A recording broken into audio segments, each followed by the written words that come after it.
Estamos aquí en vivo con el pastor Pablo David Santoyo y vamos a estar conversando un tema bastante importante e interesante y es el tema del evangelio y el olvido de la cruz. Un abrazo fraterno desde aquí de los estudios. Eh, Espero que todos se encuentren muy bien. Si hay alguien conectado, hermano, salude. Estoy aquí con el hermano Pablo David y vamos a hablar un tema bastante importante y creo que de urgencia, ¿verdad? En Latinoamérica y el mundo de la iglesia es el tema del evangelio y el olvido de la cruz. Sin más nada que agregar, bueno, dejo al hermano Pablo David para que lo salude. Buenos días, Eder. La paz del Señor para ti, para todos los que están viendo y han de ver esta transmisión. Bueno, con mucho gusto aceptar esta invitación.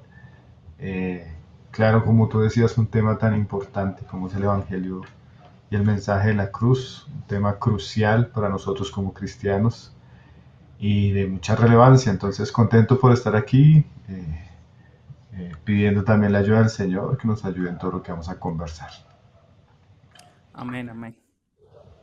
Amén. Toda la gloria sea para el Señor y bueno. Para los que no saben, el hermano es fundador del ministerio Tesoros Cristianos, un medio cristiano que de verdad que ha bendecido a muchas personas en el mundo, en Latinoamérica y el mundo. Es un medio que se encarga de ofrecer muchos materiales, ya sea en el ámbito digital como revistas y folletos. Hay muchos software, hay un software que puedes encontrar, se llama Miesworld, que te puede ayudar bastante en sus páginas web y que ha sido bendición a muchas personas, lo digo también por mi persona, y los folletos que también son de bendición, que te ayudan mucho en muchos aspectos de las escrituras, muchos temas importantes a tratar. Y bueno, sin más nada que agregar, hermano, comenzamos con las entrevistas, ¿cierto? Sí, claro que sí. Para eso estamos aquí. Bueno, sin más nada que agregar, vamos a empezar con la primera pregunta del pastor acerca de este tema sobre el evangelio y el olvido de la cruz. La primera pregunta, mi hermano, es la siguiente.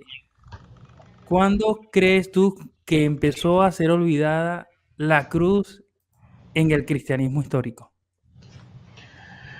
Bueno, Eder, la verdad es que esa es una pregunta difícil de responder porque cuando nosotros ya miramos el Nuevo Testamento, nosotros sabemos que el Nuevo Testamento no se escribió en un mes, ni fue que los apóstoles se sentaron en un concilio a ir escribiendo cada uno de los documentos, sino que el Nuevo Testamento se gestó también en el ambiente del desarrollo de la iglesia apostólica o primitiva.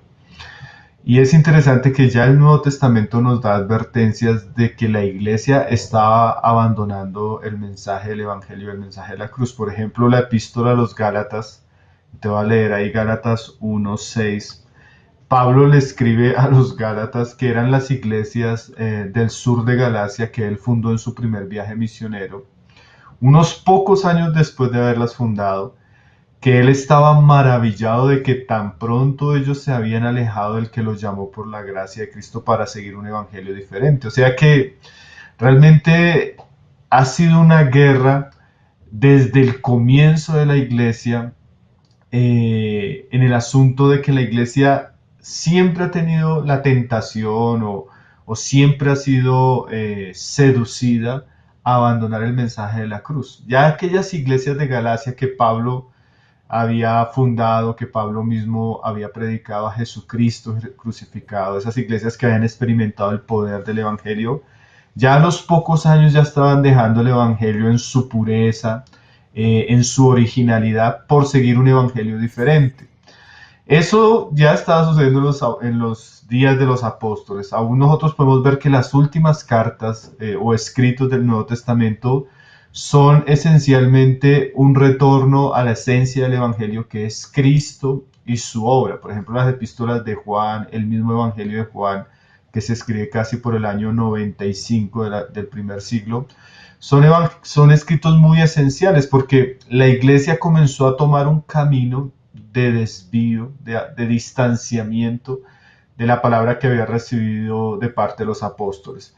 Ya cuando uno estudia a los padres de la historia de la iglesia, segundo siglo, tercer siglo, uno nota una diferencia entre el mensaje de ellos y el mensaje de los apóstoles. Si bien ellos en muchos aspectos fueron como los herederos de la doctrina cristiana, ya uno nota una diferencia. Y ya después del cuarto siglo, con lo que sucede con el cristianismo volviéndose algo legal, algo parte del imperio, la mezcla que trajo Constantino y todo lo que sucedió ahí posteriormente desembocando en el catolicismo romano, pues nos damos cuenta que realmente ha sido una lucha. Por eso hay mensajes y enseñanzas en el Nuevo Testamento que son importantes. Por ejemplo, Pablo le decía a Timoteo en su último escrito, en 2 de Timoteo, que se acordara de Jesucristo. A mí siempre me ha parecido eso impactante, porque Pablo le dice a Timoteo, su fiel colaborador, su hijo, que se acuerde de Jesucristo, del linaje de David, resucitado de los muertos conforme a mi evangelio. Porque nosotros naturalmente íbamos a tener la tendencia de olvidarnos de aquellas cosas que son importantes y fundamentales. Aún el memorial de la cena del Señor, el Señor dice, hacedlo en memoria de mí. O sea, el Señor quería que ciertas cosas siempre estuvieran presentes, tanto en la práctica como en la enseñanza, porque la iglesia sí iba a enfrentar la tentación de abandonar el Evangelio, como sucedió en aquellos días, como ha sucedido en la historia de la iglesia y como sucede en nuestros días. Lastimosamente, aunque nosotros decimos ser cristianos, lastimosamente, aunque nosotros decimos creer en Jesucristo, en el Nuevo Testamento, en la palabra de Dios, a veces hay un distanciamiento bien grande en lo que enseñó Jesús, sus apóstoles, con la práctica de las iglesias en nuestros días. Entonces, es una tentación del pueblo de Dios, siempre ha sido una tentación, siempre ha sido una seducción, siempre ha sido un conflicto por permanecer en el Evangelio, predicar el Evangelio o la tentación de alejarse de él. Entonces, yo podría decirte que a los pocos años, aquellas iglesias que recibieron la enseñanza misma de los apóstoles ya estaban luchando con esa tentación. Claro, esa tentación fue más evidente en algunos periodos de la historia de la iglesia, pero siempre ha sido como un desafío. Tal vez el desafío más importante que tiene la iglesia es o permanecer en el Evangelio o dejarse seducir por asuntos que lo van a alejar del Evangelio. En aquellos días, por ejemplo, la epístola de los Gálatas fue el judaísmo. El movimiento de los judaizantes pervirtió a la iglesia y alejó a la iglesia de aquellas enseñanzas y doctrinas fundamentales, mezclando el evangelio con las prácticas de la ley. Entonces siempre va a haber tentación en cuanto a esto y bueno, ha sido una tentación que siempre ha existido y un desafío siempre actual, siempre importante y siempre a considerar por el pueblo de Dios en todos los tiempos, ¿no? Amén, amén. Es cierto, hermano. Siempre hay que considerar estos temas porque la cruz y el evangelio, ¿verdad? Lamentablemente ha sido un poco tergiversada y como dices tú, ¿verdad? Que desde el inicio ya se veía la malicia como que de los hermanos que querían eh, olvidar el mensaje de la cruz y irse para otro mensaje, ¿verdad? Como fue el mensaje del legalismo, los judaizantes y bueno, seguimos con la segunda pregunta, hermano. ¿Qué piensa, hermano, de la iglesia actual? ¿Cómo vemos la iglesia actual? Usted que es pastor y ha predicado mucho de esto. ¿Qué nos dices? Bueno, hay una frase que siempre se toma de Charles Dickens, de un libro que él escribió sobre romance, que él decía que era el mejor de los tiempos, pero también el peor de los tiempos. Actualmente la iglesia es el fruto, pues, de un trabajo de Dios que ha pasado por muchos desafíos. La iglesia ha pasado por muchos procesos a través de su historia, de su desarrollo. Y hay cosas que realmente nos llenan de expectativa en cuanto a lo que el Señor está haciendo con su pueblo, pero también hay cosas muy tristes. Yo creo que tal vez uno de los pasajes de la palabra que más representa lo que es la iglesia en nuestros días es la parábola del trigo y la cizalla. Todos los que conocemos la parábola sabemos que el Señor sembró una buena semilla. Esa semilla pues es el Evangelio, el corazón de la fe cristiana. Esa semilla ha dado fruto, a pesar de todos los desafíos y las circunstancias que ha vivido la iglesia siempre ha permanecido.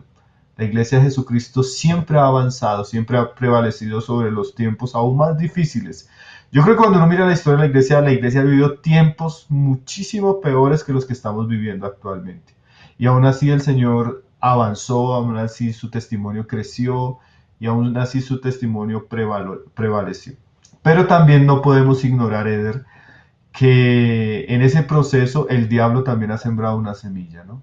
Una semilla falsa, una semilla corrupta, y esa semilla también ha crecido.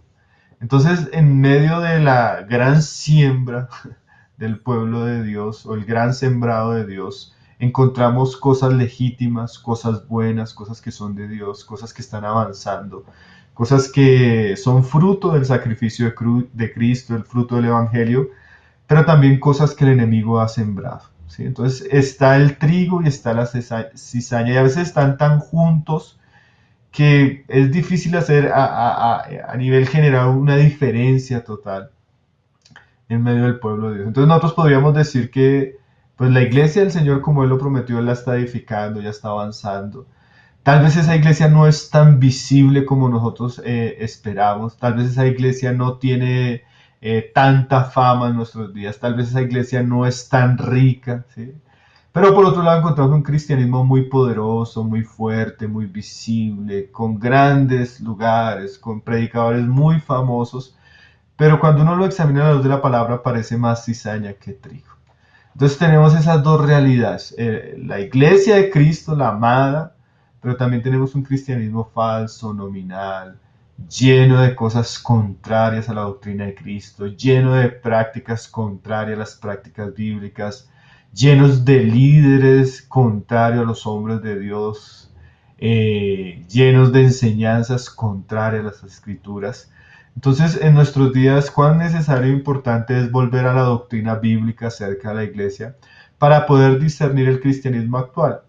Y a veces nosotros no podemos hacer un juicio generalizado porque encontramos de todo, ¿no? En medio de todos los movimientos, en medio de todas las iglesias, vamos a encontrar mucha falsedad, pues esa cizaña. Pero también vamos a encontrar trigo, vamos a encontrar hombres de Dios que están predicando la palabra, iglesias bíblicas saludables que están creciendo. Y están ahí tan juntos que a veces uno no puede distinguir. Pero ese es el fruto, pues también, como decíamos, de ese trabajo de Dios a través de la historia, de esa edificación y sobreedificación de su pueblo, y también ese trabajo del diablo, del maligno que ha querido pervertir. Entonces la iglesia en nuestros días, o nosotros como cristianos, necesitamos discernir, entender un poco la doctrina bíblica de la iglesia, para probar tanto los movimientos, las iglesias, los ministerios que existen en nuestros días, y percibir y discernir realmente qué es trigo, realmente qué es de Dios y realmente qué es cizaña. Hay mucho de uno y también hay de lo otro. Entonces, hasta en movimientos, nosotros podemos, por ejemplo, hablar de la iglesia presbiteriana. En Estados Unidos la iglesia presbiteriana es una iglesia apóstata, una iglesia que ha caído bajo la influencia del modernismo, obispos homosexuales, matrimonio gay, todo tipo de inmoralidad entre sus fieles. Pero si tú vas, por ejemplo, a Brasil, la iglesia presbiteriana, que es independiente de la iglesia norteamericana, es una iglesia muy seria, con predicadores muy serios, muy de Dios, buenos teólogos, que tratan de vivir un poco conforme a la palabra. Entonces, podría decirte, el presbiterianismo es malo o es bueno, dependiendo. Tú tendrías que examinar la doctrina, los predicadores, las prácticas de las iglesias, porque sí hay definitivamente mucha cizaña, pero también hay trigo. Entonces lo importante de nosotros como cristianos de volver a la palabra, mirar bíblicamente qué es la iglesia de Cristo, qué enseña la iglesia de Cristo, qué practica la iglesia de Cristo, cómo se caracteriza la iglesia de Cristo, para discernir entre el trigo y la cizaña. Cuando el Señor venga, pues Él va a hacer juicio. Él dice que no debemos arrancar, nosotros no debemos levantar una santa inquisición para decidir quiénes van a la hoguera o quiénes no. Eso lo va a hacer el día del juicio de nuestro Señor cuando Él venga a probar a su pueblo, ¿no? Ahí es donde nos vamos a dar cuenta realmente lo que era falso para Dios, que va a ser quemado, ¿no? Y lo que era verdadero para Dios, que va a permanecer. Amén, hermano, amén. Amén. Creo que es así. Pienso que también nosotros como cristianos, ¿verdad? Como dijo el apóstol Pablo en el libro de Hechos, que los cristianos que estaban en Berea eran más nobles que los que estaban en Tesalónica, que escudriñaban las escrituras de día y de noche a ver si las cosas que el apóstol Pablo, o sea, el gran titán Pablo, les decía eran así. Entonces, nosotros como cristianos creo que también tenemos que aprender a discernir, como dice Apocalipsis 2:2, ¿verdad? Que los cristianos que estaban allí en ese momento, ellos probaban a los que se decían ser apóstoles y no lo eran. Y hoy día se está predicando un mensaje tan olvidado y tan aguado, hermano, que lamentablemente, triste y lamentablemente muchos están diciéndole amén a todo. Está casi como que le digan viva el diablo y dicen amén. Pero bueno, como dijiste, hermano, de verdad que Dios está haciendo su obra, la obra de Dios sigue, nadie la puede parar. Y bueno, con todo este movimiento que vemos hoy día, con todo este movimiento de, como dijiste, falsos apóstoles, ideología de género, comunidad, obispos homosexuales, pastores homosexuales, etcétera. Dios sigue obrando en su pueblo y bueno, y sigue levantando hombres de Dios para predicar el mensaje poderoso del Evangelio. Y bueno, seguimos con la siguiente pregunta, hermano. ¿Qué piensas, hermano, acerca de que cuál es la herejía más peligrosa dentro del cristianismo histórico, la herejía más peligrosa que vemos hoy día que hace daño, pues que está haciendo daño a la iglesia? Vemos muchas herejías hoy día, muchas cosas locas que están enseñando los predicadores, pero ¿cuál tú crees que es la herejía más peligrosa que vemos hoy día? Bueno, históricamente ha habido muchas, ¿no? Desde el arrianismo, el modalismo, aquellas herejías que atentaban contra la persona de Cristo, su divinidad. El catolicismo romano después introdujo una serie de herejías muy destructivas que reemplazaron la autoridad de Cristo, el Evangelio, lo entenebrecieron. Actualmente, bueno, actualmente yo creo que en los últimos 20 o 30 años, tal vez a mi manera de ver la herejía más peligrosa que afectó especialmente el cristianismo aquí y que llegó aquí a Latinoamérica, yo diría que es el Evangelio de la Prosperidad y sus hijas, o esas herejías que acompañan este falso mensaje, ¿no? Ahí tenemos las herejías de la confesión positiva, la palabra de fe, algunas prácticas de lo que se conoce como guerra espiritual, y de pronto ya en los últimos años algo que es un poco más sofisticado, pero que es hijo del Evangelio de la Prosperidad, que sería el coaching cristiano, ¿no? Y digo porque para nosotros es muy peligroso y hemos visto lo corrosivo y lo destructivo de este mensaje, porque esto ha sido como un tipo de levadura que ha impregnado el cristianismo y ha hecho que el cristianismo crezca, pero en un crecimiento peligroso, un crecimiento dañino, un crecimiento que ha corrompido el mensaje como tal, ha corrompido el liderazgo como tal y ha corrompido la visión que tenían los cristianos acerca de la vida cristiana. Entonces definitivamente ese evangelio que no nos lleva a las cosas eternas, a la gloria, a buscar a Cristo, a buscar lo eterno, sino que se centra en los bienes materiales, en los deseos egoístas de nuestro corazón. Eso pervirtió mucho el cristianismo. Yo un día hablaba con un grupo de hermanos en Brasil y sus padres habían sido de esos primeros pastores que estuvieron en la ciudad. Y ellos hablaban de aquellos hombres como hombres devotos, hombres de oración, de ayuno, hombres que salían a evangelizar, hombres que se preocupaban por las ovejas, hombres que sufrían, porque en aquella época, como estaba hasta ahora llegando el evangelio, sufrían mucha persecución. Y el cristianismo era muy puro, la palabra muy puro, las iglesias muy sencillas, pero vivas, devotas, santas. Y estos hermanos decían que todo iba tan bien y todo estaba creciendo hasta que comenzaron a llegar algunos predicadores de Estados Unidos, hasta que comenzó a llegar un tipo de literatura y en medio de todo eso comenzó a llegar el Evangelio de la Prosperidad. Y estos concilios o grupos de pastores que eran hombres piadosos, hombres que estaban dispuestos a sufrir por Cristo, a pagar un precio por la iglesia, comenzaron a cambiar el mensaje, comenzaron a volverse avaros, comenzaron a codiciar el dinero, comenzaron a engañar a las personas con un mensaje diferente. Y así como en algún momento se estaba viendo como una especie de avivamiento en esos lugares, se pasó a vivir una apostasía generalizada. Y eso ellos lo contaban con mucha tristeza y con muchas lágrimas. Y así ha sido, Eder.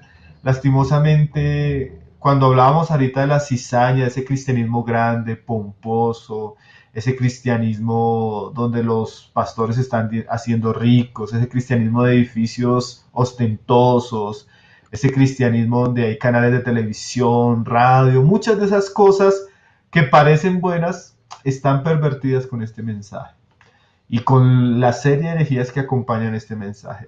Entonces definitivamente eso dañó mucho la iglesia en nuestros días, pervirtió mucho y mucho de lo que nosotros podríamos decir en estadísticas del crecimiento de la iglesia es un crecimiento que en vez de alegrarnos genera preocupación porque son esas iglesias con este mensaje que atrae multitudes, porque si a ti te dicen que Dios te va a prosperar, que Dios te va a bendecir, que Dios va a resolver todos tus problemas en esta vida, pues hasta el más impío quiere escuchar de eso.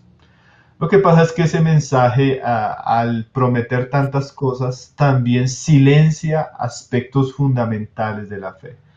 Por ejemplo, la denuncia del pecado, el llamado al arrepentimiento, las advertencias sobre el juicio de Dios, ¿sí? El llamado a la santidad personal. Todo eso es quitado de ese mensaje porque eso sí no agrada, eso sí no llama a las multitudes, eso no es tan atractivo. Entonces ese mensaje de Dios es amor, Dios quiere prosperarte, Dios quiere bendecirte, un mensaje como tú decías muy diluido, muy simple y que pierde la capacidad de salvar, porque Pablo decía que si nosotros le añadimos al Evangelio palabras de humana sabiduría, el Evangelio pierde su poder. Si un Evangelio mezclado es un Evangelio que pierde su poder, su eficacia, su impacto hacia las personas que están oyendo y también su impacto hacia las ovejas. Por un lado, estamos engañando a las personas con un mensaje que no trae arrepentimiento, que no trae convicción de pecado, un mensaje que no lleva a las personas a confiar en Cristo, sino solamente a buscar a Cristo para que los prospere. Por un lado engañamos a esas personas y por otro lado matamos a las ovejas que quieren conocer a Dios, a las ovejas que quieren crecer espiritualmente, a las ovejas que quieren santificarse, a las ovejas que necesitan una dieta alimenticia sólida y fuerte y rica por la palabra de Dios, pues se les está engañando con ese mensaje cada día. Y eso afecta no solo el mensaje, sino las prácticas, ¿no? Hay iglesias donde tú entras, de cada domingo te están hablando solo de dinero. Todas las aplicaciones de la enseñanza tienen que ver con dinero. No se acaba la alabanza y ya te están pidiendo y te vuelven a pedir.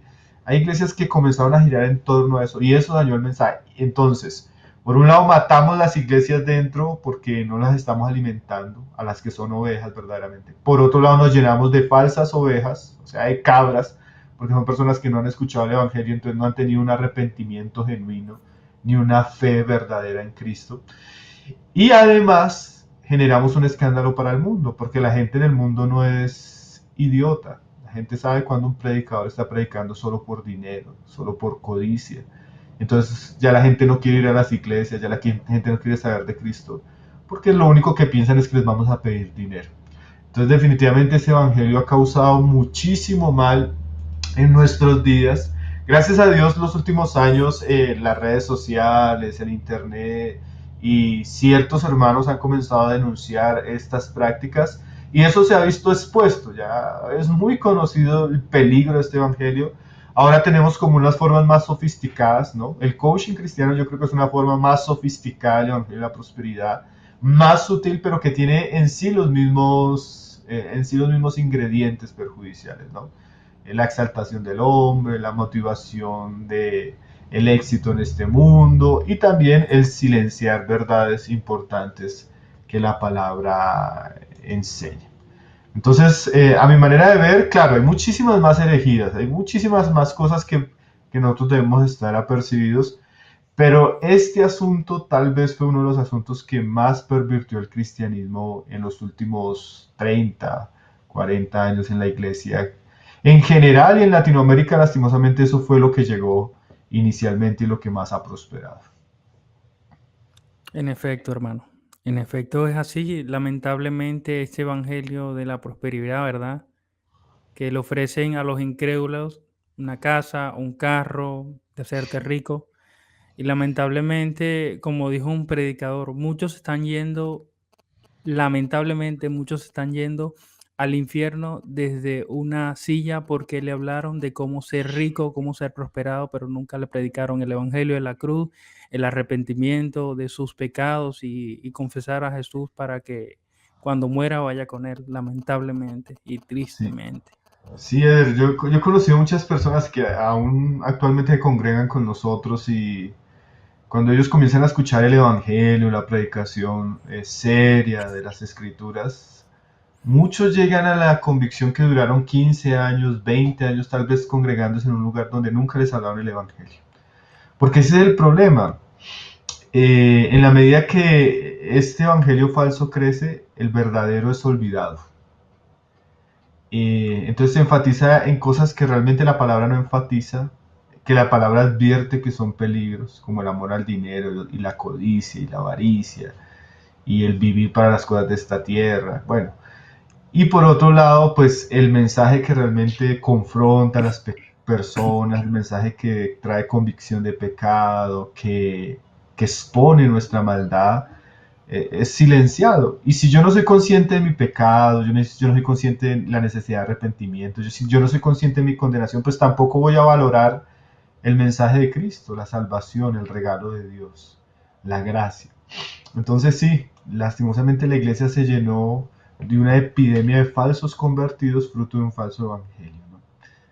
Tal vez es uno de los mayores males que tenemos en el cristianismo, que mucho de lo que llamamos iglesia cristiana o muchos de los que se llaman cristianos no han tenido una experiencia genuina. Y ahí es donde esto es muy peligroso, ¿no?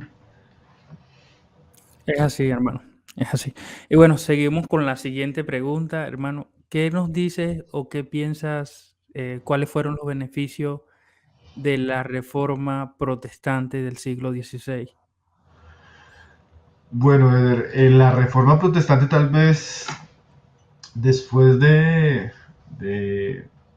la época de los apóstoles tal vez ha sido el acontecimiento histórico más importante para la iglesia cristiana. Y definitivamente como cristianos nosotros necesitamos conocer nuestra historia. Yo podría decir que uno de los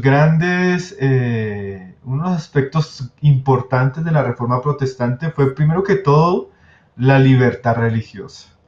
Porque la historia de la iglesia sucumbió en un túnel profundo donde los cristianos quedaron literalmente cautivos bajo el dominio y el poder de la iglesia romana, ¿sí? La iglesia católica romana.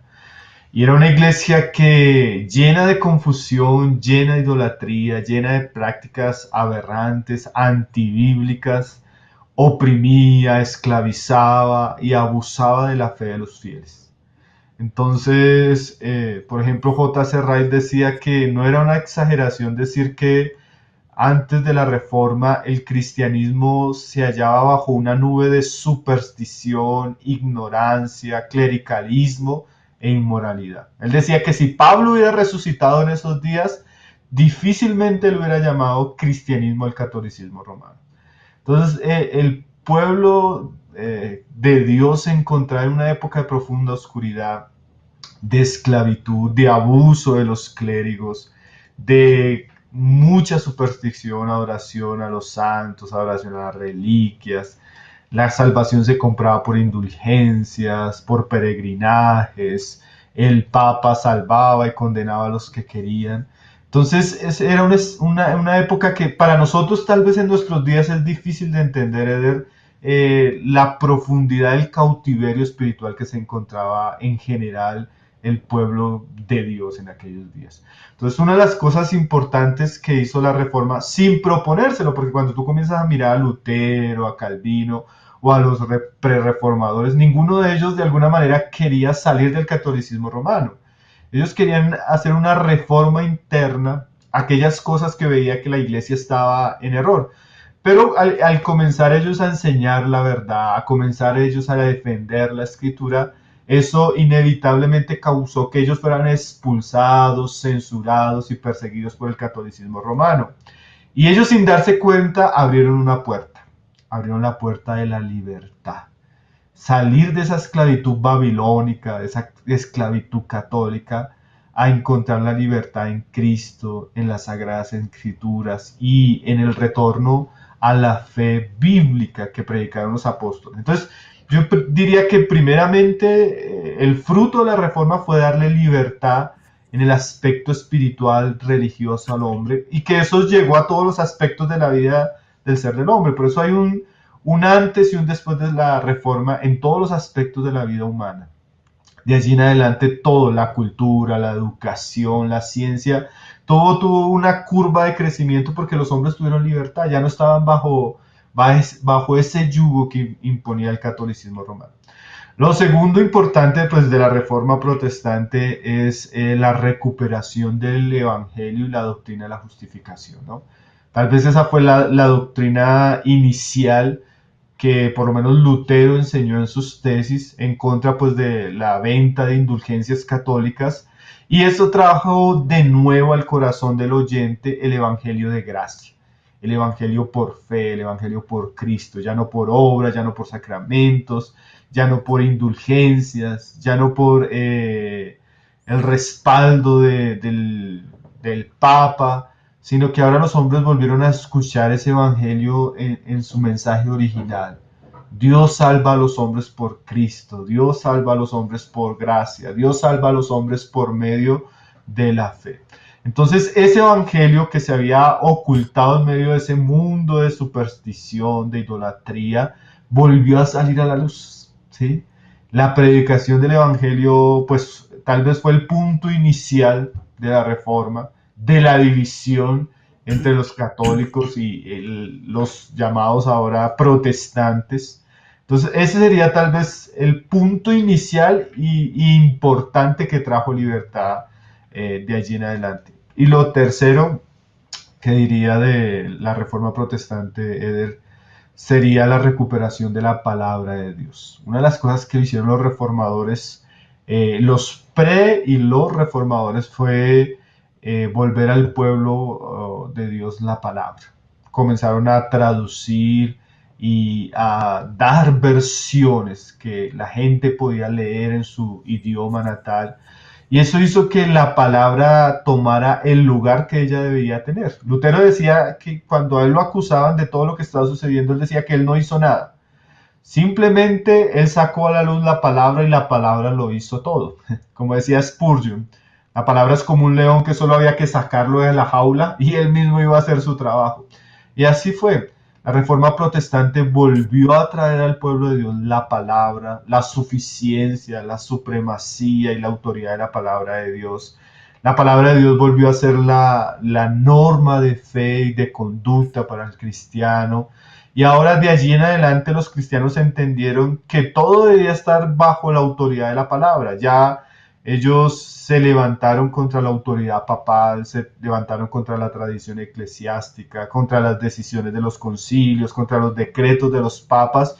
Y ahora ellos entendían que solo la escritura era nuestra autoridad máxima. Entonces, como decía también Calvino, Dios volvió a tener su trono y su púlpito fue restaurado. Entonces, Dios comenzó a reinar a través de la predicación de su palabra, y allí en adelante, pues, todo lo que Dios comenzó a restaurar en su iglesia fue fruto de eso, fruto de la predicación fiel, fruto de la autoridad de la palabra y fruto de todos estos hombres y teólogos que se dedicaron a las escrituras. Y bueno, ahí la iglesia tomó un rumbo totalmente diferente. Entonces la reforma nos dio cosas que yo creo que en un sentido son esenciales, pero que son trascendentales, ¿sí? volver al Evangelio, volver a la Escritura, volver a la predicación fiel de la palabra, pues eso abrió el camino para que la iglesia comenzara a reformarse y salir de esa esclavitud en la que se encontró por muchos siglos, casi 10 siglos de oscuridad, casi 10 siglos de todas las prácticas católicas que cayeron como una nube, ¿no? Ocultando lo verdad. Entonces, gracias a Dios por la reforma y por todo lo que Dios comenzó a hacer desde allí. Aunque bueno, nosotros entendemos que siempre hubieron remanentes fieles en la historia de la iglesia, aún movimientos pre-reformadores que también contenían el corazón y la esencia de lo que Dios haría con Lutero y con Calvino más adelante, y entre otros, ¿no? Amén, amén. Amén. Gloria al Señor por la reforma protestante, ¿verdad? Que trajo mucha luz a lo que es el cristianismo. Vivimos un periodo también de oscurantismo, de que la palabra estaba encerrada en 4 paredes, ¿cierto? Y luego cuando Martín Lutero llega y, como dice hermano, comienza a hablar verdades que de repente no se habían hablado, comienza a ir a las Escrituras y el evangelio comienza a ser proclamado, comienza a escudriñar las Escrituras y se da cuenta de tantas cosas que enseñaba Roma. Y bueno, qué bueno, que la reforma trajo mucha luz, ¿verdad? Y hoy día, gracias a Dios que por esas iglesias que aún permanecen en la palabra, que permanecen en la cruz, que van a la cruz, que van al evangelio, que glorifican más a Dios que al dinero, porque lamentablemente ese evangelio de la prosperidad ha impregnado los púlpitos. Y una de las cosas que también, hermanos, creo que este punto no se te pasó un poquito, que no lo tocaste, que me gustaría que lo tocara, el hecho de que Martín Lutero, cuando el monje Johann Texel, cuando confrontó al monje Johann Texel, háblanos un poquito acerca de esto, hermano. Bueno, sí, realmente el grito de Lutero y sus tesis fue contra una práctica que se ha llamado en la historia de la iglesia como la simonía, ¿no? Y era la práctica de vender las cosas espirituales de Dios. Y en ese tiempo el catolicismo romano inventó, eso fue un invento romano, que, que fue la doctrina de las llamadas indulgencias. Entonces las personas que querían ser libres del purgatorio, ellos o algún familiar que ya hubiera muerto, ellos pagaban cierto dinero para ser sacados de allí. Y Texel y otros vendedores de indulgencias usaron esta práctica para apoyar el papado para la construcción de la Basílica de San Pedro. Entonces esta fue una doctrina recaudadora por una necesidad que aquellos días tenía el Papa de construir una mejor basílica. Y pues los prereformadores y los reformadores se levantaron en contra de esta práctica, denunciaron esta práctica, porque la Biblia enseña, Eder, que la salvación sí tuvo un precio, pero ese precio lo pagó Cristo en la cruz. Y Amén. ahora nosotros recibimos esa salvación y esa gracia por la fe, gratuitamente, no por obras y mucho menos por dinero. Entonces esa práctica católica de vender la salvación, vender el perdón de Dios, era una perversión total, fruto de la avaricia, fruto de motivos económicos que en algún momento acumuló el catolicismo romano. Y ahora, como tú decías, Eder, esas prácticas, esa simonía, se usa el mensaje simonía o la palabra simonía porque en Hechos de los Apóstoles, cuando Pedro desciende a Samaria, hubo un hombre llamado Simón, el mago. Y este Simón le ofreció dinero a Pedro por tener el Espíritu Santo y por hacer las cosas que Pedro hacía. Entonces Pedro, claro que condenó y mostró que este hombre estaba en oscuridad porque él pretendía comprar el favor de Dios con dinero. Eso lo enseñó más adelante el catolicismo romano y los reformadores usaban esta situación de Simón para hablar de esa práctica. Pero hoy en día existe ese tipo de simonía en muchas iglesias. Hoy en día tú tienes un hijo tal vez que está con un problema de drogadicción o tienes un problema de salud y el canal cristiano de enlace en sus maratónicas te vende la sanidad. Para que Dios pueda sanar tu hijo tienes que pagar o pactar tanto dinero para que Dios te otorgue ese milagro. O en muchas iglesias tienen la práctica a comienzo de años de la doctrina de las primicias, que literalmente es que tú das tanto dinero para que Dios te prospere este año, para que Dios no sé qué, no sé qué. Pero es una práctica muy sutil de cobrarle a los cristianos por las bendiciones de Dios.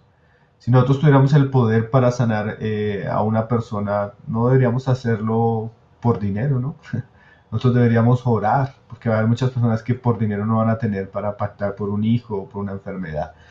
Entonces, estos son prácticas sutiles donde la iglesia ha sido engañada por motivaciones engañosas, por recaudo, por codicia, por mercadería de la fe, donde se les enseña a los cristianos que tienen que dar para obtener ciertas cosas. Ahora, es claro, Eder, que el cristiano entiende que él debe ser generoso con la obra de Dios. El cristiano entiende que él debe dar de lo que ha recibido. Pero una cosa es dar por amor voluntariamente y otra cosa es pagar por el milagro, pagar por la salvación, pagar por esto, pagar por aquello. Hoy en día hay iglesias que te cobran el bautismo, te cobran el matrimonio, te cobran la entrada, te cobran la salida. Entonces, la simonía es muy común, muy visible, ¿no? Es muy evidente cómo esto sucede en muchos lugares, lastimosamente. Y era también prácticamente la práctica del catolicismo romano en aquellos días con las indulgencias. Porque, Eder, la iglesia ha sido un lugar muy codiciable en la historia, porque la fe, la religión, a veces se vuelve muy lucrativa. ¿Sí? Por ejemplo, la iglesia pasó 3 siglos, primeros 3 siglos de su historia, sufriendo persecución, sufriendo pobreza, sufriendo hostilidad. Y cuando Constantino se convierte, la iglesia pasó de restricciones a muchas libertades, de ser oprimida, perseguida por el Imperio Romano, a recibir muchos beneficios. Entonces, por ejemplo, el obispo de Roma, él se volvió el consentido del imperio. Entonces tenía muchos beneficios, tenía poder, tenía dinero. Tanto que en la historia del catolicismo romano encontramos que obispos mandaron matar a sus predecesores para quedarse con el lugar de poder. O sea, se volvió algo así corruptísimo y todo por el dinero. Pues ya la escritura advertía, ¿no? Que le decía Pablo a Timoteo que se guardara de la codicia, porque el mayor de todos los males era el amor al dinero, por el cual muchos se desviaron y cayeron en cosas terribles. Y eso sucedió y ha sucedido y sigue sucediendo en la historia de la iglesia. Cuando nuestro objetivo central no es Cristo, su gloria, su honra, su exaltación y nuestro amor hacia Él, sino que es el fruto o el dinero, pues vamos a caer en cosas terribles, ¿no? Entonces, bueno, ahí la historia nos enseña un poco también cómo debemos lidiar con ciertas cosas para no caer en la tentación, que hemos visto que han caído muchos. Así es, hermano. Así es. Gracias por explicarnos esa partecita que estuvo muy interesante e importante. Bueno, seguimos con las preguntas, mi hermano. La siguiente pregunta. eh, ¿Crees que hoy día estamos viviendo una nueva reforma? O sea, te pongo en contexto. Hoy día vemos el movimiento reformado, ¿verdad? Que con las iglesias del pastor Miguel Núñez, invitan a John MacArthur, a Steve Lawson, invitan a muchos predicadores. Entre ellos está el pastor Miguel Suger Michelén, Otto Sánchez de la República Dominicana, invitan a muchos predicadores, ¿verdad? R.S. Sproul, que también lo invitaban, ya está con el Señor. Y muchos otros predicadores, ¿verdad? También tenemos de México predicadores famosos que se encargan de preservar una sana doctrina. Tenemos al pastor Chuy Olivares junto con toda la organización de pastores de casa de oración. También tenemos al pastor Armando Alducin. Vemos muchos pastores jóvenes que se han levantado también y predicando el Evangelio, haciendo un llamado al arrepentimiento, haciendo un llamado a la cruz ensangrentada, olvidada por muchos hoy día. ¿Crees tú que hoy día estamos viendo una nueva reforma en base a buscar la fe, a buscar la palabra, en medio de tanto oscurantismo, en medio de tanto evangelio de la prosperidad, en medio de tanta confesión positiva, en medio de tantas cosas locas, ¿verdad? Prácticas de la unción, prácticas de que Dios quiere que seas millonario, etcétera. Tantos bautismos locos que vemos en las redes sociales, cosas y videos extraños. En medio de tanto oscurantismo, en medio de tantas cosas, ¿crees tú que aparte de eso también estamos viviendo una nueva reforma en Latinoamérica? Bueno, Eder, sí, definitivamente. Lo que pasa es que ese cristianismo tan superficial, ese cristianismo tan light, ese cristianismo tan desenfocado, es un cristianismo que a la larga es un cristianismo que no satisface las necesidades del creyente verdadero. Lo que decíamos ahora, la oveja verdadera va a tener mucha hambre en esos lugares, mucha hambre de Cristo, mucha hambre de la palabra.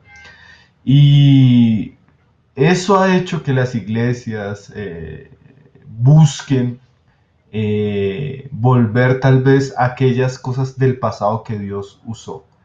Entonces, la literatura clásica cristiana, aquellos movimientos que fueron tan impactantes para la iglesia en algún tiempo, se han vuelto como esa fuente. Y gracias a Dios, Dios ha levantado unos buenos representantes en nuestros días de lo que es la teología reformada y sus prácticas, como algunos de los que tú mencionabas.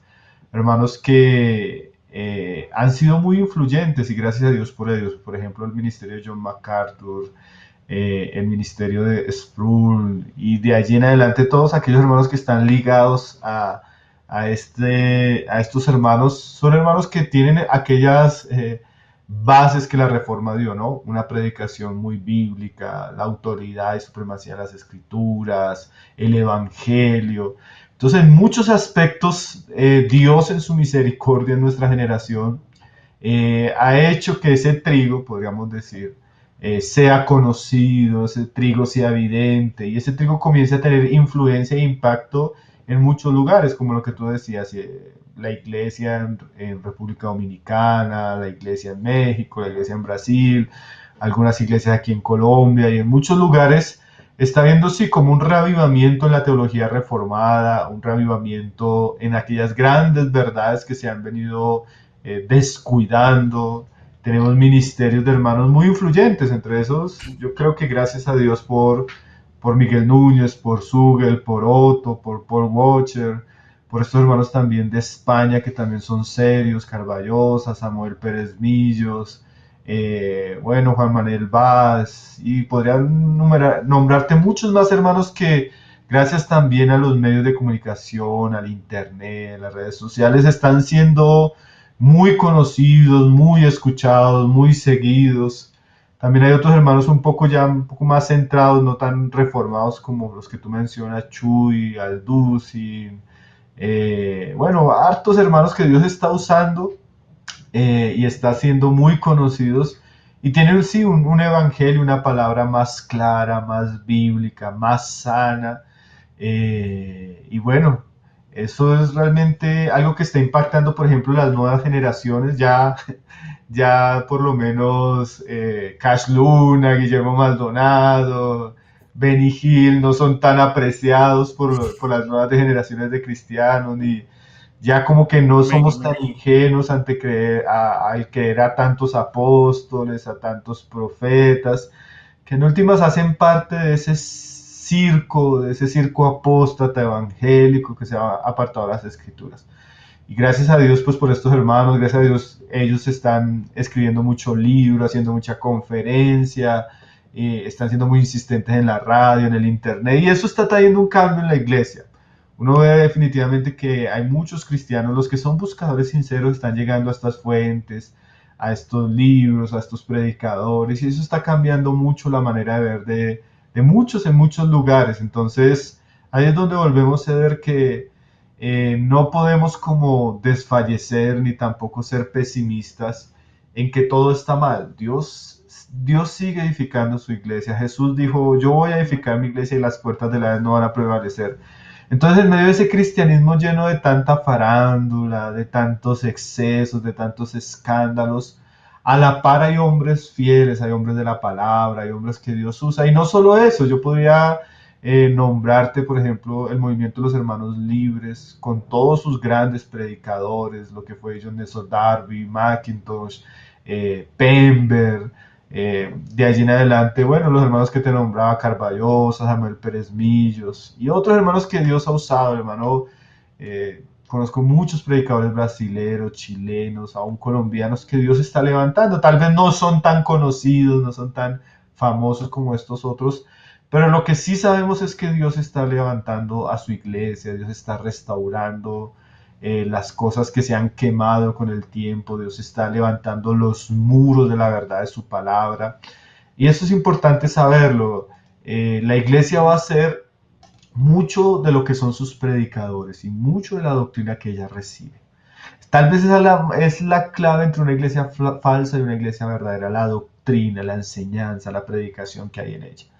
Entonces, pasar, yo pienso, de escuchar a un Cash Luna o a escuchar a un Miguel Núñez, pues hay un abismo totalmente de diferencia.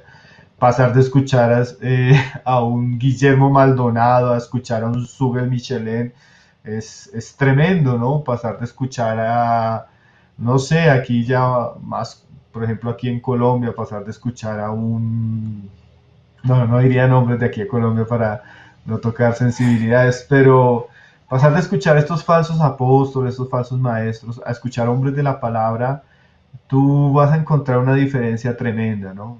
La falsedad, la superficialidad, a la seriedad, a la santidad y el poder del mensaje predicado claramente, pues eso hace un cambio tremendo, ¿no? Entonces damos gracias a Dios por todos esos hombres que Dios ha usado, pues Paul Washer, David Wilkerson, Leonard Ravenhill, todos esos hermanos que Dios está usando para restaurar la predicación de su palabra y restaurar en últimas la iglesia y su testimonio. eh, es una gran bendición. Yo creo que, por ejemplo, uno de nuestros propósitos con Tesoros Cristianos es poder poner a la mano y la disposición de todos, de todo el pueblo de Dios, estos tipos de predicadores, este tipo de literatura, este tipo de conferencias, de libros, que hacen la diferencia. Eso nos va a despertar en nuestro espíritu para poder discernir a la luz de la palabra lo que es verdadero y lo que es falso, porque sí necesitamos tener la capacidad de discernir. Pero ese discernimiento viene por la palabra de Dios. Entonces Dios ha levantado muchísimos mensajeros. Chuy Olivares, yo digo que uno de los predicadores en español que es más puro, más equilibrado y que tiene una denuncia muy, muy clara en contra del cristianismo y las falsas prácticas que tiene a nivel general la iglesia, es Chuy. Me encanta escuchar a Chuy con su gracia, con su chiste mexicano, pero que a la vez va diciendo una gran cantidad de verdades que ponen a la luz esas prácticas pervertidas, esas prácticas erróneas en general. Entonces, bueno, también ya predicadores más cercanos a nosotros recomendarían la literatura del hermano Gino y a Francesco. Todo lo que tiene que hablar de la iglesia es muy equilibrado, muy, muy bíblico, muy sano. Bueno, y entre otros hermanos que están cerca de nosotros, que son hombres de Dios, que ya pasaron, ya están con el Señor, pero dejaron una gran cantidad de literatura, de enseñanza, que en últimas eso es lo que hace la diferencia y lo que va a restaurar la iglesia, como lo hizo en el tiempo de la Reforma. Y lo único que puede sacar la iglesia en nuestros días va a ser volver a la sana doctrina que se encuentra en la palabra de Dios, ¿no? Entonces sí, yo creo definitivamente que estos hermanos Dios los está sacando a la luz para hacer un cambio en la iglesia, para transformar vidas, para transformar iglesias, ministerios, movimientos. Dios se ha encargado estos últimos años de, por un lado, de exponer los falsos maestros, de exponer sus falsas enseñanzas, de avergonzarlos. La pandemia yo creo que hizo eso con muchos ministerios, los silenció, mostró la superficialidad, el engaño, la palabrería. Ya se acabaron las campañas de milagros de Benny Hill, se acabaron los días de noche de gloria de Cash Luna, cuando más se necesitaba. Si hubo un tiempo donde necesitábamos ver sanidades y milagros, desaparecieron estos falsos maestros. Y por otro lado, Dios se ha encargado de sacar a la luz ministerios más fieles a la palabra, más sanos, más puros, hombres íntegros. Y eso va a tener un cambio definitivo, no solo en nuestros días, sino a futuro. Esa siembra va a crecer también, la siembra del trigo, de la buena palabra. Amén, hermano. Amén. Gloria a Dios por Cristo y por su palabra y por el mensaje del evangelio que están predicando estos hermanos en el mundo entero, ¿verdad? También tenemos a predicadores en Colombia, como dices tú, ¿verdad? Tenemos al pastor Pablo David Santoyo. Hermanos, de verdad, óiganlo porque sus predicas son de mucha bendición, de mucho enriquecimiento en las escrituras. De verdad que gloria a Dios por el hermano y gloria a Dios por Cristo, que es nuestro centro de llegada. Gloria a Dios. Hermano, quería contarle un poquito acerca de esto, ya que nombraste a estos predicadores, ¿verdad? Dijiste o sea, de pasar de escuchar a Guillermo Maldonado para escuchar a Suger Michelenge es una gran diferencia. De pasar de escuchar a Carl Luna para escuchar a Miguel Núñez es un gran abismo, es una súper diferencia, ¿verdad? Y yo diría que pasar de escuchar a César Castellano para escuchar al pastor Pablo David Santoya es una enorme diferencia también, de verdad. Yo pertenecía a este movimiento, el nuevo movimiento apostólico que está influenciando mucho en Latinoamérica. Estuve en una cruzada de Cas Luna, dormí en la calle, esto yo lo he contado muy poco. Una vez dormí en la calle, me quedé en la cruzada y me quedé y tuve que dormir en la calle para esperar el otro día, el siguiente día de la cruzada. En esta cruzada, este predicador orando por el presidente Chávez, acerca de sus afirmaciones positivas de que el presidente iba a vivir y bueno, ya sabemos lo que pasó con el presidente. Ahí simplemente queda expuesto de que este evangelio de la afirmación positiva o de la confesión positiva es un evangelio que no está centrado en la cruz, en Cristo, en el evangelio, en la santidad, en lo que tiene que ver todo con el cristianismo bíblico. Nada que ver, hermano. Y bueno, hermano, seguimos con la siguiente pregunta. Hermano, vemos un movimiento hermoso de la reforma que vemos hoy día, ¿verdad? Hay un despertar, un avivamiento grandioso de muchos hermanos a nivel mundial en Latinoamérica y en el mundo entero. Hermanos se han levantado y Dios sigue haciendo su obra. Pero también vemos peligros que enfrenta la iglesia hoy día. Vemos peligros que vemos personas autonombrándose pastores dentro de iglesias históricas, ¿verdad? Por ejemplo, pastores luteranos homosexuales, mujeres presbiterianas, de repente se han nombrado lesbianas o transexuales, o creo que se llama Dricken, algo así, como que personas que no son ni homosexuales ni lesbianas, pero se le gusta vestirse de mujer o mujeres que le gusta vestirse de hombre para así predicar un evangelio, así predicar el evangelio, y dice que Dios le agrada eso. También vemos peligros, esos peligros por una parte, pero también dentro de la iglesia vemos otros peligros. Jóvenes enorgulleciéndose de su teología y llaman a los demás sectarios, dicen que no son sus hermanos, ya sea, más que todo esto se ve en el ámbito de las iglesias pentecostales, y las iglesias reformadas, hermano. Pero para ti, ¿cuál crees que son los peligros más fuertes que enfrenta la iglesia hoy día? Bueno, en realidad son muchos. Uno de los que tú mencionabas ahora, el tiempo que nosotros estamos viviendo es un tiempo de una cultura post-cristiana, progresista, que se levanta cada vez más contra los valores cristianos. Eso es un peligro tremendo que está viviendo nuestra generación.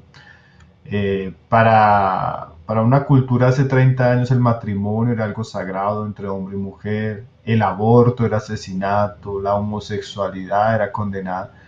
Pero ya nuestra cultura no piensa así. La cultura actualmente occidental está en contra de la familia, está en contra de la vida, está en contra de la libertad cristiana. Ya nosotros somos censurados, criticados, hostilizados por hablar de la familia, por hablar del derecho a la vida, por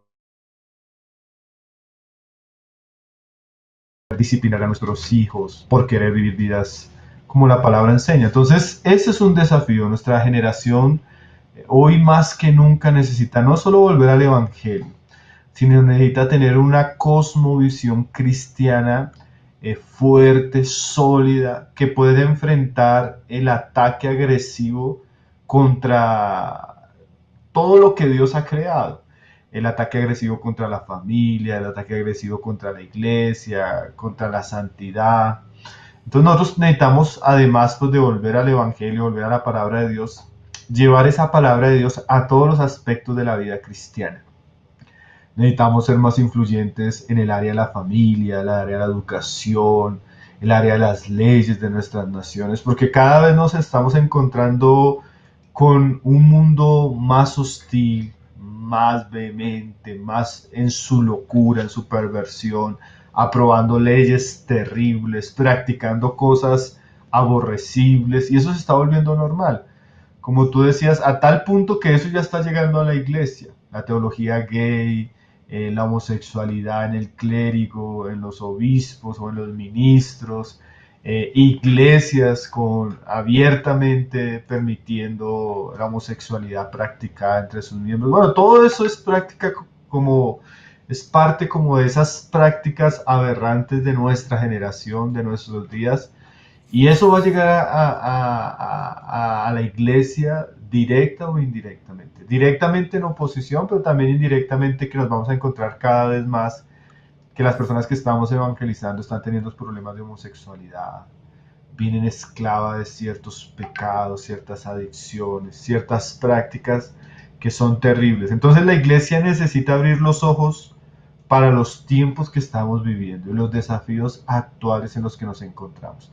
Ya no estamos, por ejemplo, en la época del oscurantismo, ni estamos en la época del renacimiento, estamos en una época postmoderna, anticristiana, progresista, liberal, en contra de todos los valores cristianos, y eso tiene grandes desafíos para nosotros. Eso va a traer en algún momento más persecución, más censura, más hostilidad, pero también eso va a traer muchas personas heridas, quebradas por el pecado, esclavas de una cantidad de cosas, mujeres cargadas con la terrible tragedia de haber matado uno o dos hijos en el aborto, mujeres tal vez con la práctica del lesbianismo, jóvenes desde pequeños expuestos a pornografía.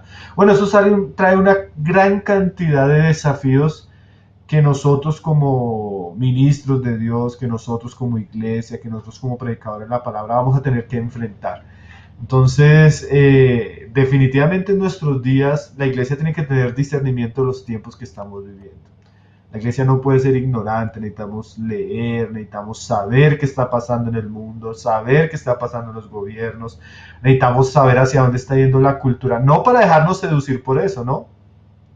Sino para poder presentar bíblicamente una defensa de la fe, bíblicamente una defensa de la familia, bíblicamente una defensa de la importancia de la virginidad, la importancia de la santidad moral, la importancia de la familia, papá, mamá, hijos criados en un hogar con convicciones cristianas, la importancia de una educación donde no se saque a Dios, la importancia de preparar a nuestros hijos para estar en cargos donde ellos puedan ser luz en una universidad, en un colegio, en un puesto público.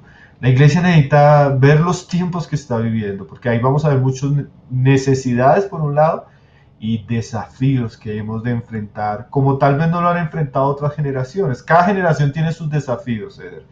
Y nosotros estamos entrando en un tiempo donde los desafíos son ciertos asuntos que están destruyendo pues a los hombres en nuestros días y que son cosas que van a llegar a la iglesia. Como decíamos, van a llegar de manera hostil, pero también vamos a recibir los heridos de esa guerra. ¿Sí? Son aquellas personas a las que vamos a tener que evangelizar, llevar a Cristo y edificar. Entonces, bueno, eso nos debe despertar también a los tiempos que estamos viviendo. Hay un programa muy bueno que hacen nuestros hermanos de República Dominicana que se llama Entendiendo los Tiempos.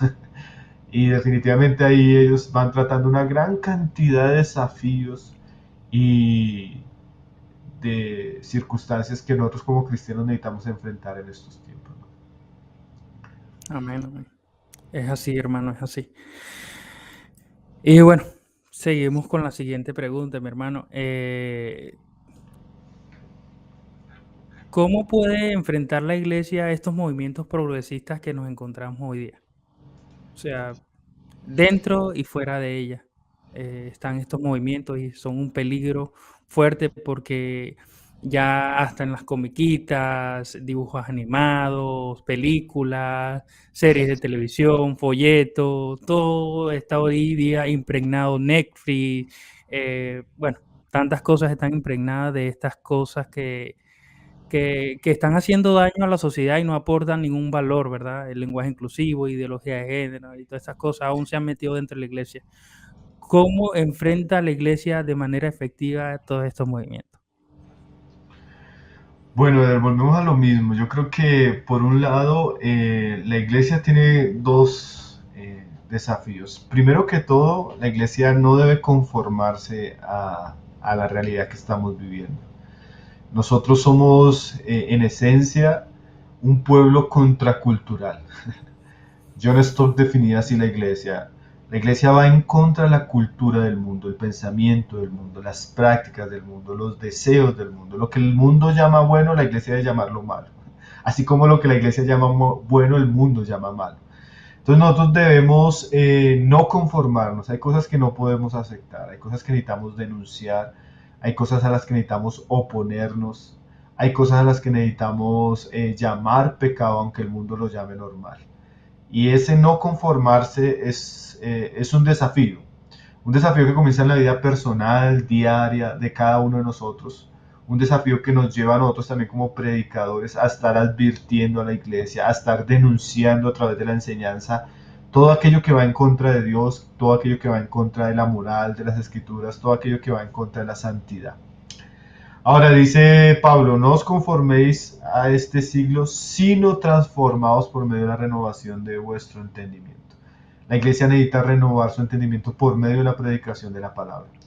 Siempre el lugar seguro donde nosotros nos ponemos firmes en contra de las oleadas de maldad, las oleadas de progresismo, las oleadas de inmoralidad, es la palabra de Dios. En la medida que nosotros estamos sobre la palabra de Dios, enseñando la palabra de Dios, corrigiendo, rearguyendo, instruyendo, en esa misma medida nosotros estamos preparando a la iglesia a enfrentar esos desafíos, a enfrentar esas controversias, a enfrentar esos peligros de manera sólida. Entonces, lo mejor siempre va a ser dar a la iglesia una dieta sólida de la palabra de Dios, porque la misma palabra de Dios es la que nos fundamenta, nos afirma y nos fortalece para no caer ante las muchas tentaciones, las muchas seducciones que el mundo tiene. Entonces, por un lado necesitamos que los cristianos se afirmen la palabra de Dios, por otro lado necesitamos que los cristianos se santifiquen. O sea, ellos no pueden seguir en la misma corriente del mundo, ellos no pueden seguirse entreteniendo con el entretenimiento del mundo, ellos no pueden seguir deleitándose con la música del mundo, ellos no pueden seguir a los influenciadores del mundo, sus prácticas y sus vidas, sea desde la red social o sea desde la parte educativa o filosófica o científica. La iglesia no puede conformarse a los valores de este mundo. La iglesia tiene que caminar un camino de santificación, de consagración, y a la par la iglesia necesita estar sobre la palabra de Dios. Eso, por ejemplo, digamos, es uno de los mayores problemas, Eder, que tiene estas iglesias que hablábamos ahora de la prosperidad, que es un mensaje tan diluido que los cristianos no tienen las herramientas para estar en contra de una cultura arrasadora que viene contra ellos, ¿sí? Ellos no saben cómo ser buenos padres, buenos esposos, ellos no saben cómo criar a sus hijos, ellos no saben cómo orar, cómo tener una vida devocional fuerte, ellos no saben cómo guardarse de la tentación, luchar contra el pecado, ellos no saben qué es el mundo, las tentaciones que traen el mundo, porque cada domingo solo se les habla de dinero, o de lo que tú quieres, de lo que tú deseas, o sé exitoso, o ten un buen autoestima. Pero la sana doctrina es muy práctica. La sana doctrina llega a lo profundo y a lo vital de la realidad del hombre. Entonces la sana doctrina nos muestra el mundo, nos muestra sus peligros, nos muestra el pecado. No solo afuera, el pecado dentro, ¿no? Nos muestra cómo tratar con la tentación, nos muestra cómo santificarnos, nos muestra cómo crecer en el conocimiento de Cristo, nos muestra cómo madurar. Y nos muestra también cómo poder ayudar a aquellos que están en el engaño, en el error. Entonces, la palabra de Dios, Eder, la palabra de Dios es muy práctica y nos aterriza, nos fortalece para poder enfrentar las tentaciones que vamos a tener. Definitivamente, como tú decías, hoy en día todo está impregnado, desde el entretenimiento para niños como las universidades para los jóvenes, ¿sí? O los programas de televisión para las mujeres, las novelas. Todo está lleno de una filosofía, de una manera de ver la vida totalmente anticristiana. Y si nosotros seguimos esa corriente, vamos a terminar pensando lo que el mundo piensa y actuando como el mundo actúa. Necesitamos santificarnos, o sea, apartarnos de lo malo para buscar lo bueno que está en la palabra de Dios, en Cristo, en su iglesia. Hoy en día la iglesia también tiene la oportunidad de tener mucho material a su disposición para edificarse, hasta cuando quiere de pronto estar en familia, ver películas cristianas, documentales. Eh, Tesoros Cristianos brinda esa oportunidad en algunas partes de la página de tener un buen, si yo quiero ver algo bueno, pero que me edifique, que no me corrompa, Dios ya ha dado esas cosas buenas a su iglesia, ¿no? No necesitamos ir al mundo, no necesitamos ir a esos ríos sucios de inmoralidad que el mundo tiene, porque el Señor ha provisto mucho para su iglesia. Entonces, por un lado, sí necesitamos guardarnos de la contaminación, la corrupción, la manera de pensar del mundo, y por otro lado, centrarnos en lo que nos va a guardar y sostener en este peregrinaje por este mundo, que es la palabra de Dios. En últimas, siempre que la palabra de Dios está en un lugar importante en nuestras vidas, ella nos va a ayudar a guardarnos y santificarnos de la contaminación del mundo. Entonces ahí volvemos a lo que hablábamos ahora con la reforma y otros momentos de la historia de la iglesia importantes. Siempre ha sido la palabra de Dios y será el instrumento que Dios usa para guardarnos y edificarnos en nuestra fe. Aún en días así. Amén, hermano, amén. Amén, ya sabemos que vivimos un momento y un tiempo bastante oscuro, ¿verdad? Ya el Señor, la venida está cerca, ya, si Dios quiere, su venida será pronto. Es cuando Él diga y no cuando yo diga o cuando los predicadores de repente que se ponen a decir por las redes sociales, no, Cristo viene en el 2021, 2022, no, no. Él viene pronto, pero ni aún los ángeles del cielo saben su venida. Entonces, gloria a Dios por Cristo. Ya sabemos que esto se iba a poner así, ¿verdad? Como dijo el apóstol, que en los días finales serían como en los tiempos de Noé, ¿verdad? Comían, bebían, se daban en casamiento. Ocurriría lo que ocurrió en Sodoma y Gomorra, ¿verdad? Hombres con hombres, mujeres con mujeres, inmoralidad sexual, que la vemos hoy día. Y creo que la iglesia debe hacer fuerza contra todos esos movimientos. La forma de hacer fuerza es predicando el evangelio. ¿Cómo se van a salvar los pecadores si no hay quien les predique? Entonces, creo que el mensaje más importante es que llevemos ese mensaje de paz, ese mensaje ese mensaje de unidad, ese mensaje de salvación, ese mensaje que une al pecador con Dios, ese mensaje de arrepentimiento que nos trae a la cruz. Ese mensaje tiene que predicarse, porque así como mi persona que estuvo metido en este movimiento del nuevo mover apostólico, que confesaba positivo, que decía yo declaro, yo decreto, que creía en todas estas personas, salió de allí. Hay muchas personas que están abriendo los ojos, hay muchas personas que están abriendo los ojos a la verdad, ¿verdad? Y no solamente en este movimiento, sino en el movimiento LGBTQ, personas que han salido de esos movimientos, de esas cosas que de repente le hicieron daño, ya llegaron a un momento de su pecado que ya el pecado le corrompía el corazón, que ya estaban tan secos que decían, Señor, ya no quiero más, ya quiero obedecerte y seguirte. Y la gente dice que tú cambias, cámbiame por completo, cambia mi vida, cambia mi corazón. Creo que el mensaje principal, como decía el pastor, como dice el pastor, es la palabra, la cruz. el Evangelio. Volvamos a la palabra, volvamos a la cruz. Y bueno, hermano, eh, si quieres darles unas palabras finales a los hermanos, ¿qué reflexión les daría? ¿Qué palabras les diría a ellos? O a todos aquellos que están escuchando. Bueno, Eder, yo me uniría a lo que tú vienes diciendo. Realmente necesitamos recobrar nuestra confianza en el poder del Evangelio y la palabra de Dios. Lastimosamente a veces la iglesia ha pensado que necesita otros medios, entonces recurre al pragmatismo, recurre a medios carnales, recurre a medios de manipulación para atraer las personas. Pero debemos recordar la palabra que dice que el Evangelio es poder de Dios. El Evangelio puede cambiar la vida de un hombre miserable y pecador en la vida de un hombre justo y santo. El Evangelio puede cambiar a un hombre que estaba destinado a la ira de Dios a ser un hijo de Dios, reconciliado, justificado por medio de la fe. El Evangelio puede cambiar el corazón más duro por un corazón de carne. Entonces necesitamos recobrar nuestra confianza en el Evangelio. Necesitamos predicarlo con toda pureza, sin adornos, tal como Dios nos lo dejó en su palabra. Necesitamos exaltar a Cristo y no a los hombres. Necesitamos exaltar la cruz y no nuestras obras ni nuestra moralidad. Necesitamos mostrarles a los hombres que si no se arrepienten les espera un lugar de tormento por toda la eternidad y que lo más urgente, lo más apremiante para ellos es que se reconcilien con Dios.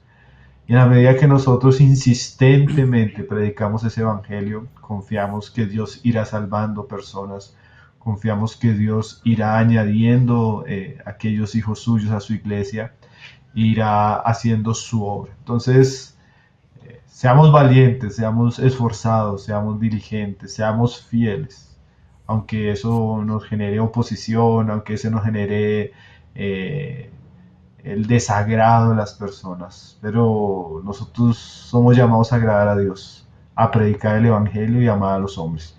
Entonces, por amor a Dios, su gloria y por amor a los mismos hombres, necesitamos hablar este mensaje urgente, necesitamos hablar este mensaje constantemente, desde el púlpito de la iglesia, pero también desde nuestros trabajos, desde nuestras universidades, a nuestros hijos, a nuestros vecinos, a todo aquel en todo tiempo y en todo momento que nos dé la oportunidad.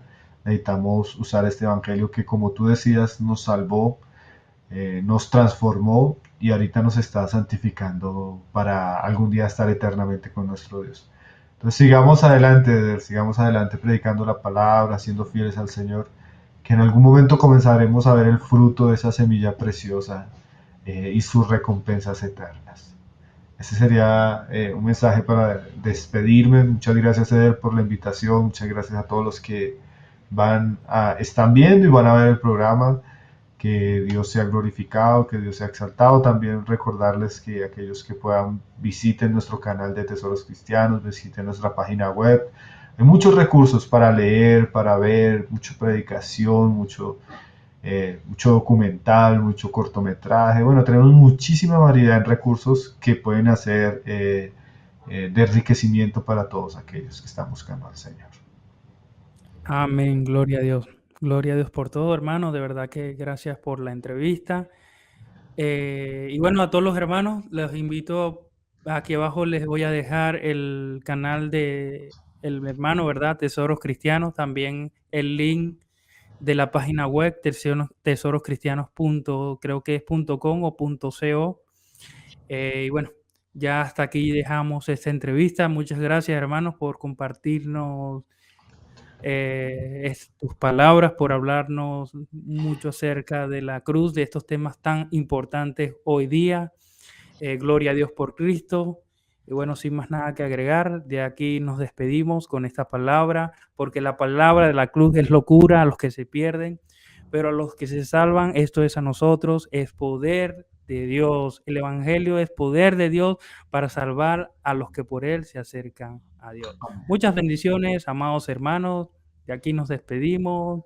Nos vemos en una próxima transmisión. Hasta la próxima.